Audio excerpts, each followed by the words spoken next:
from CPRE and the CPRE Knowledge Hub, this is Research Minutes, a weekly look at new and important research in education.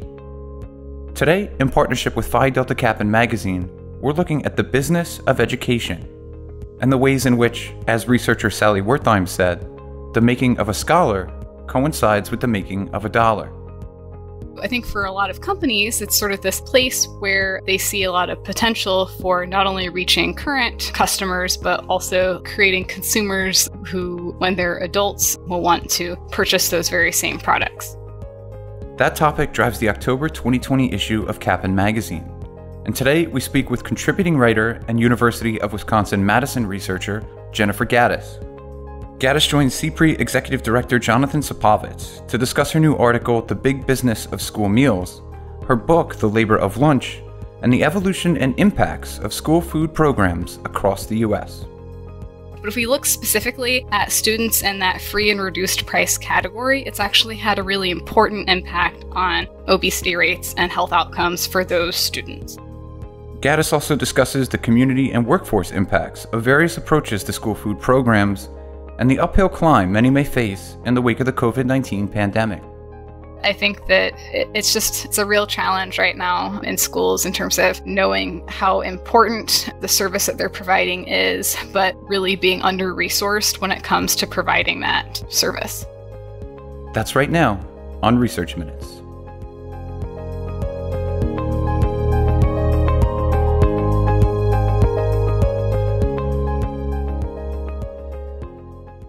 Hello, and welcome to Research Minutes. I'm Jonathan Supovitz, the Executive Director of the Consortium for Policy Research in Education, headquartered at the University of Pennsylvania's Graduate School of Education. Today, we have the real pleasure of speaking with Jennifer Gaddis, an assistant professor with the School of Human Ecology at the University of Wisconsin-Madison, and the author of the book, The Labor of Lunch: Why We Need Real Food and Real Jobs in American Public Schools. Thanks so much for joining us today, Jennifer. Thank you for having me. So today we're discussing your new article in the October 2020 issue of Phi Delta Kappan Magazine entitled The Big Business of School Meals. Everybody probably remembers their school cafeterias and lunches, maybe fondly, maybe unfondly, but little do we know what an industry this is. And in your title of your magazine article, you put a lot of emphasis on the word big, capital B, capital I, capital G, referring in the article to what you call big food. Can you give us a little background on what this is and how does it play out in American schools? For sure. So one thing that I think is an important piece of context to understand is that in about 95% of our public schools across the country, we have what is supposed to be a not-for-profit school food program. So that's the National School Lunch Program. And in some schools, there's also the National School Breakfast Program. So these are really supposed to be programs that are run for the benefit of kids and their families and also for American agriculture.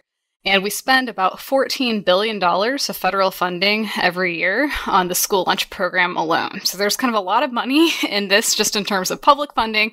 And that's not even counting the money that kids might spend in terms of buying their own meals if they don't qualify for free or reduced price meals, or purchasing stuff in the a la carte line or in vending machines if their schools have those. So there's a lot of money in schools, and school food in particular is a place where we see a lot of commercialization.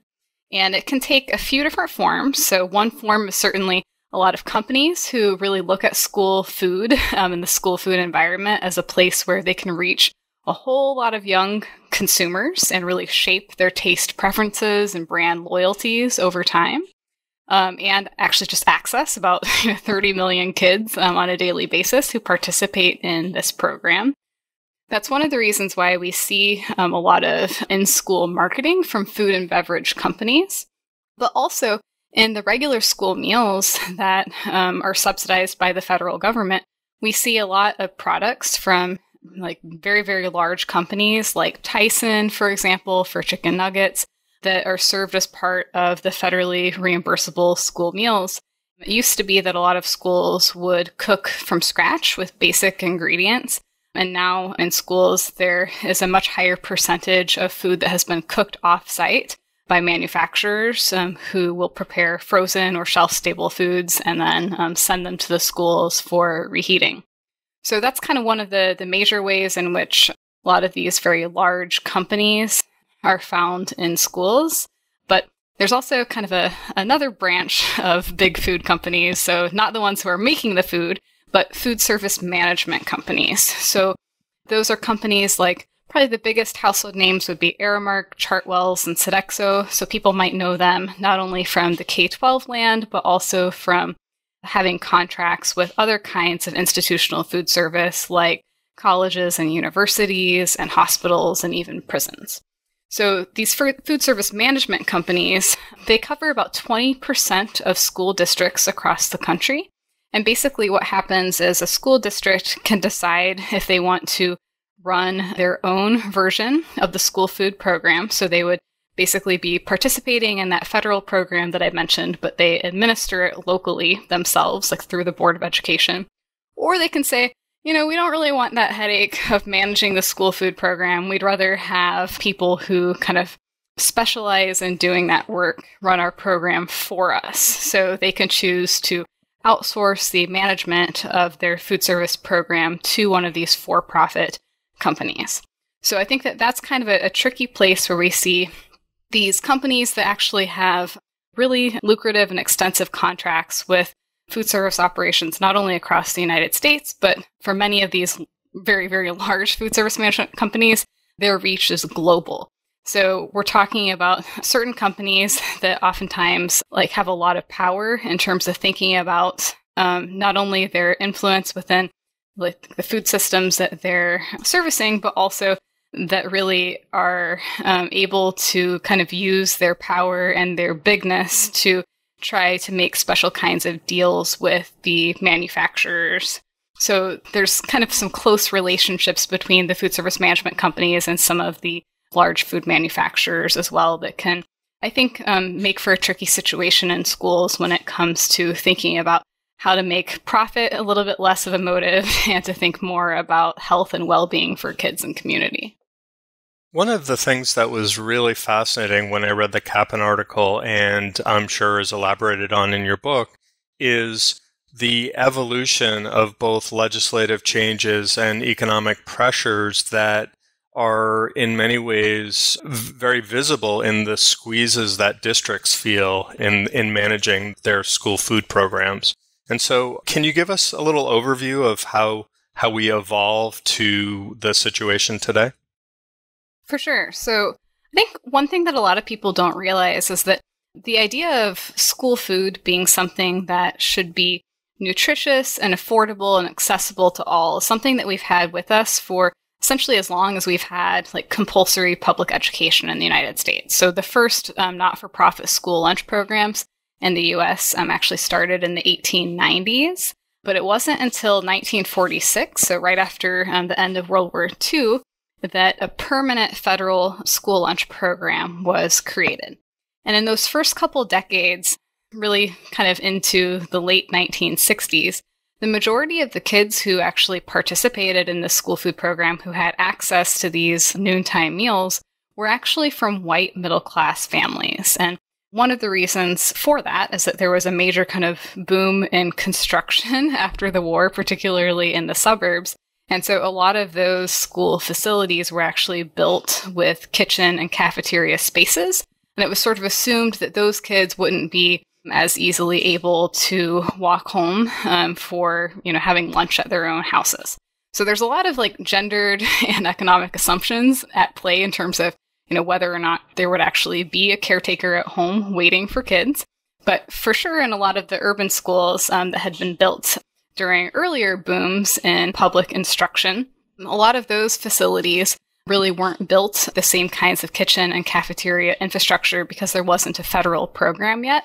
This actually created a lot of structural racism within the program in terms of which kids actually had access to the federal school meals program. So in the late 1960s and early 1970s, there was this real sort of public recognition that there were a lot of poor children, particularly from African American communities in urban areas and also in rural areas, who had been overlooked and kind of excluded from accessing this program. So that really created a major kind of social movement push, and lots of parents and other advocates were involved in pushing the federal government to expand access to free school meals to a lot of these facilities in urban and rural areas that had lacked access previously.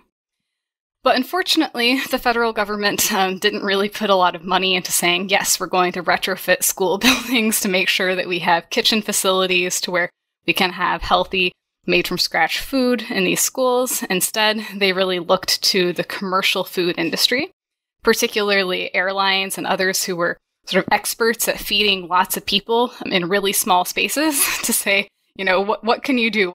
So it was really, in some ways, this time period in which we saw a tremendous increase in terms of the access that poor children had to school meals when industry, so both the food service management companies and these frozen food manufacturers really got their foot in the door in terms of saying, we can offer not only more efficient management for a lot of these big urban districts that really need a lot of help in terms of scaling up their programs quickly, but they also were able to say, we can make sure that you're able, even if all you have is a closet for a kitchen, to feed 500 people at once, because we can just put a big convection oven in there. We can wheel in all these little kind of TV dinner style meals, get them reheated, and we can serve them to the kids. So that was really this, I think, critical period in which a few things happened. So one, we really saw this massive shift towards heat and serve food instead of made from scratch food in schools. And we also saw during this time period in the 1970s a real shift in how school food was conceptualized. So instead of being something that was sort of thought of as for everyone, it started to be kind of recast as a social welfare program that primarily was supposed to support children from economically disadvantaged families. So that kind of followed us into the 1980s, and the Reagan administration, I think, did a lot of damage in terms of slashing school food budgets by about 25%. So that made a situation in which a lot of schools were already struggling to provide healthy food, made it really difficult for them to even kind of maintain existing standards. And a lot of schools really had to cut corners in ways that I think that they wish they hadn't had to during that time period, because they just saw such a reduction in funding. So I think that was sort of a time period in which we saw a decline in terms of, I'd say, both the quality and the nutritional content of school meals. I remember, sorry to interrupt you, but I remember... Ketchup as a vegetable? Ketchup as a vegetable, exactly. I'm probably aging myself, but... Yes. I remember that from the Reagan era. Yeah. So that was something that ultimately there was a lot of sort of public outrage over, that ketchup is a condiment, we shouldn't count it as a vegetable. But that was basically one of the cost-cutting tactics that was floated. And that was sort of the ethos that really did define the 1980s when it came to school food. So sort of how can we provide scientifically nutritious meals in name, but not necessarily a whole lot more than that. So I think during that time period, there was a real reduction in terms of people choosing to participate in the program. So an important thing to understand is that the way that our school food programs work now is that students qualify for free, reduced price, or what are called paid meals based on their family income. So for the most part, when there is a reduction in food quality, whether it's at the federal level or just the local school food program maybe has taken a turn for the worst, we tend to see a much more severe reduction in terms of that paid category, because in theory, those kids are a little bit more able to make choices every day about whether or not they want to participate in the program or maybe bring a lunch from home. Whereas the kids who qualify for free or reduced price meals, their families are probably a little bit more dependent on the economic subsidy that school meals provide. So that's one of the reasons why I personally think it's so important to be thinking about the quality of food in schools, because it's really a matter of social justice and equity. And if we look at who disproportionately is participating in the program, it's kids from economically disadvantaged families and also kids from communities of color. So I think that there have been some really positive changes, though. I'll say that I was in school in the 1990s when pretty much what would be a school meal for me would have been something like a slice of pizza and a chocolate milk, or like chicken nuggets and a strawberry milk. And that could actually count as a federally reimbursable meal because up until 2012, in schools that used something called offer versus serve, what would happen is schools would offer the 5 components of a school meal, which in theory, if you took all 5, you'd have a pretty balanced meal because it would include a vegetable, a fruit, milk, protein, and grain. But with offer versus serve, what it did was it allowed kids to choose any 3 of those 5 components. So that's how, like, when I was growing up, I could choose like a sugary milk and a slice of pizza, which counts for protein and grain, and that would be my meal. So I think that there was actually a major improvement in 2012, and that was when the Healthy Hunger-Free Kids Act of 2010 was enacted. And what that did was it not only required schools to start serving more whole grains and less sodium, but it also said that, okay, schools that want to use that offer versus serve policy, they can continue doing that, but kids have to choose either a fruit or a vegetable for one of those 3 components. So there have been some studies that have looked at the results of that policy, particularly in terms of what it's done to child obesity rates, since that was one of the kind of major policy drivers for the passage of the Healthy Hunger-Free Kids Act. And what it's found is that overall, if we look across all kids, it maybe hasn't had a huge impact in terms of child obesity rates. But if we look specifically at students in that free and reduced price category, it's actually had a really important impact on obesity rates and health outcomes for those students. So yeah, I think it's important, especially like within kind of the context that we're in now with the current administration. There have been sort of multiple rollbacks of this Obama-era legislation by the Trump admin, and I think that one of the results of that is that we could end up seeing some of those gains that we've seen for students in the lower socioeconomic spectrum kind of disappearing if schools aren't really given the resources that they need financially to ensure that they're serving really healthy meals.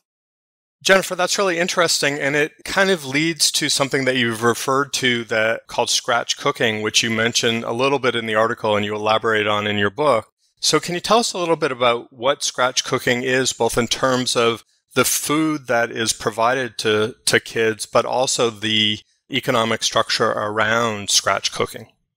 So first of all, what I mean by scratch cooking is really taking more basic ingredients. So things like could be raw chicken, or it could actually be pre-cooked chicken, but that wouldn't have any kind of like additives or breading on it. And using that along with other basic ingredients like vegetables and stuff like that to make finished meals. So it's basically just this idea that all the work that goes into transforming raw ingredients into a finished meal is happening mostly on site in a school kitchen. So that could be either a district-wide central kitchen, or it could be a smaller kitchen that's attached to the school building. But the point is that that work is happening within the school district itself by public employees instead of being effectively outsourced to these kind of large factories, like I mentioned earlier. So when I first started doing this research, which I guess would have been in about 2008, there were a lot more concerns that school districts faced in terms of the quality of what sort of factory-made foods were available. But as more and more people started talking about how, hey, if we cooked food from scratch, we could make sure that we're not exposing kids to things like artificial colors or artificial additives or other kinds of things that people, particularly nutritionists within school food programs, started to refer to as ingredients of concern because of how they impact. It could be like physical health, or it could be, for instance, hyperactivity or things like that. So scratch cooking, because it gives you a lot more control over what ultimately goes into the meals that you're serving kids, was a major strategy that a lot of districts were looking to in order to try to reduce the amount of chemicals that kids were consuming through school meals. And at the same time, scratch cooking was really thought of as a way to improve the taste and appearance of food since it would be fresher. And I would say that the kind of third component was really this desire to source food more locally through what are called farm-to-school programs. So that's basically this idea of trying, in particular, to get fresh produce from local farms that would be ideally smaller and more medium-sized, rather than kind of shipping everything from California or other, major places in which we grow produce in the country. And I think that industry, in a lot of ways, if they wanted to keep their dominance within the school of food sector, they really had to respond in some way or another, because it is actually quite a bit more profitable for food companies to be selling finished products that are so-called value added versus like basic ingredients. Just the profit margins are a lot higher. So what we saw between when I first started doing this work in 2008 and now is this real kind of shift within the school food industry, and I'd say the food industry more broadly, toward what are called clean label foods. And those are basically these higher quality industrial foods that just don't have nearly as many of the like additives or artificial like colors and things like that foods maybe had like when we were growing up. So I think that that's been kind of a counter push from the industry, but I really talk about that as something that I think, is okay as a general trend. Like, it's great to have higher quality industrial foods, but I think that it makes a lot more sense for districts to be focusing on moving in the direction of scratch cooking, because with these clean label foods, you can sort of get at those concerns in terms of like the nutrition and children's exposure to chemicals. But it's a lot more difficult to incorporate local food and support like local farmers in your local food economy if you're not cooking from scratch. So that's something that these clean label industrial foods can't really help you with. And at the same time, one thing that I haven't really mentioned is the impact on workers in food service programs. So when you shift more and more of your meals to be things that are reheated and served rather than cooked from scratch, what that ends up doing is it really reduces the number of full-time jobs and creates a lot of jobs for food service workers, which I should mention is a very, very highly gendered workforce. It's over 90% women. And what it does is it creates a lot of jobs that are 3 or 4 hours long in the middle of the day. And so it makes it really difficult for these workers, many of whom are actually primary providers for their families, to actually cobble together enough money to support their own families. So many of the workers that I have interviewed in school districts across the country, they have 2, sometimes even 3 jobs, but they're all like these jobs that are part-time without benefits. They might be working in schools, and when their school shift ends, they might be going to like a elderly care facility or something like that. And one of the like kind of threads that connects these different workplaces is their reliance on part-time workers to reheat food. And so one of the big things that I've really seen in some of the districts that I've done work in that I think are at the forefront of this movement of really embracing scratch cooking and farm-to-school programs is that when they do those things, they're able to start creating much higher quality jobs for food service workers in their communities, because they're just bringing more work back in-house. So instead of having a lot of these 3 and 4 hour jobs with very, very limited job mobility, what you end up having are a lot more jobs that are kind of in the 6 to 8 hour range with career mobility, since people can actually move from maybe being an entry-level worker to being a prep cook to being like a kitchen supervisor or something like that. So I think that if we're actually thinking about how we can improve job quality for workers in our communities, we have to think about what sort of jobs are we creating through our public programs. And I think that this real heavy reliance on heat and serve foods has been very, very detrimental to the quality of jobs for food service workers in the country. And I should mention also that it's even worse in general for food service management companies. One of the big things that studies have found when they've compared food service workers who are employed by districts that are self-operated, meaning they run their own food service, versus those that have outsourced, is that the outsourced ones tend to earn several dollars an hour less than those that are hired directly by their school districts. So, you have to kind of think about these are for-profit companies that somehow in a not-for-profit program are carving out a space to earn profit for themselves. And labor is one of the big places in which they do that. Yeah. It comes clear through your work that district leaders and policymakers are under this pressure to both be efficient because the reimbursements they're getting from the federal government aren't exactly generous. So they're very, very constrained per meal. And so they might want to provide more local jobs and better meals for kids. But on the flip side, they don't want to overly run deficits for school lunches where they have to take money from other areas. So what are some suggestions from your work that you think might help policymakers either reframe or be creative about how they can think about getting the best meals for kids and supporting local both food creators and workers so that they can essentially, try and have their cake and eat it too, so to speak? Yeah, I think that there are a few different levels at which this can happen. I think that you're totally right that there are a lot of pressures that local food service administrators are under. So that's why I think one of the biggest things that we need to work on is advocacy in terms of really trying to push the federal government to increase the reimbursement rate for school meals. On average, it costs schools more to produce each meal than what they're getting reimbursed by the federal government. So that's why in 2019, there was a new bill that was introduced called the Universal School Meals Act that suggested increasing the reimbursement rate to $3.81 per lunch.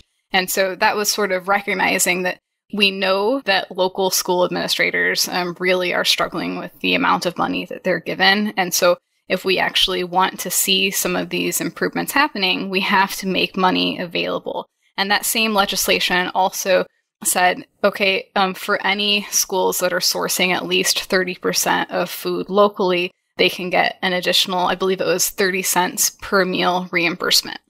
And there have been some states, so in particular, I think Michigan and Washington and Oregon have done some real groundbreaking work in these areas to try at the state level, so within kind of state policymaking circles, to say, okay, we recognize that maybe with a little bit of additional investment, our schools as anchor institutions in our communities could be really important purchasers of food, particularly from like family-sized farms.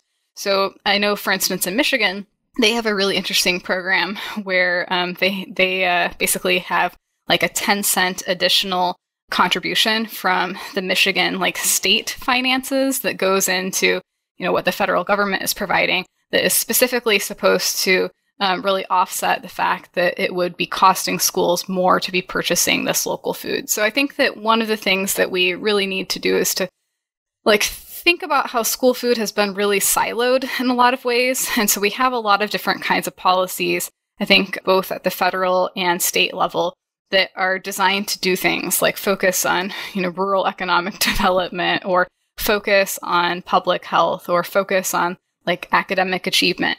And I think that when we underfund our school food programs, we're missing a real opportunity to think about how making an investment in this area could actually benefit multiple other sectors. So I think part of it is thinking a little bit more creatively about, how we're thinking about financing, and thinking less in silos about where the money is actually coming from.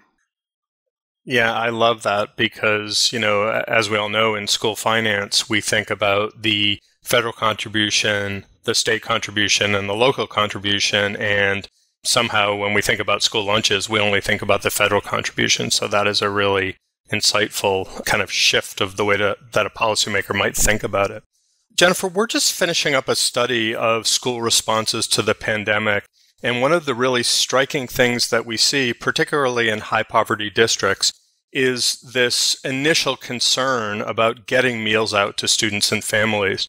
And to me, it seemed to reveal this shift in education, mission creep, if you will, towards education becoming a provider of more basic social services, including food and mental health. And what does your work suggest about how provision of basic food to low-income families and to students is really becoming part of the mission of education? Yeah, I think that the pandemic really has helped underscore that fact for a lot of people who maybe didn't directly participate in the school food program, because there have been a lot of reports that even will use images of school food service workers in these grab-and-go lines giving out meals to illustrate like what food insecurity has looked like during the pandemic. And I think that one of the real challenges is that, unfortunately, we are in a situation with a pandemic where we've seen hunger increase, particularly in families with school-aged children. And so I think a lot of schools have felt like it's very necessary to maintain meal service, even though it's a lot more complex for them to do so.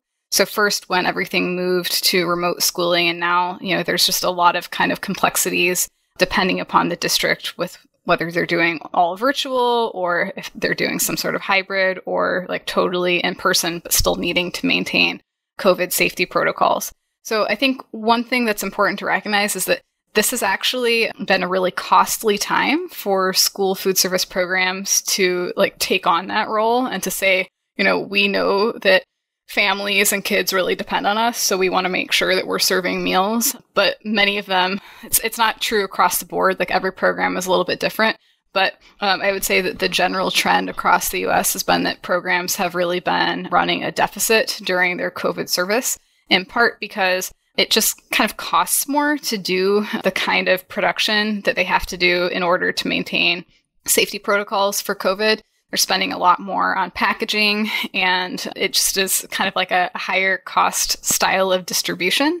But the other thing is that, in your earlier question, you mentioned the local contribution. And for schools, a big part of the local contribution they get is from families who are paying for their children's school meals. And also for all the kind of extra things that might be sold in schools through the a la carte line. So for the most part, all of that revenue, which actually is very important as part of the kind of local funding that's coming into the school food program, really dried up during the pandemic. So I think that that's kind of a real situation for a lot of districts now, is even those that really were making a lot of progress in terms of improving the quality of food and starting to source more food, for instance, farm to school supply chains. I think that they're really at a point now where they're going to see some setbacks just in terms of what they're able to accomplish, unless we're able to get additional investment from federal or state governments, or kind of creatively, encourage people as part of a campaign to make school food better to like opt in to the program. But I think that it's a real challenge right now in schools in terms of, knowing how important the service that they're providing is, but really being under-resourced when it comes to providing that service. Yeah, I mean, you have made so many illuminating comments about this niche of education, which really, as you point out, is big business. And so I would really encourage our listeners to go and read Jennifer's full article.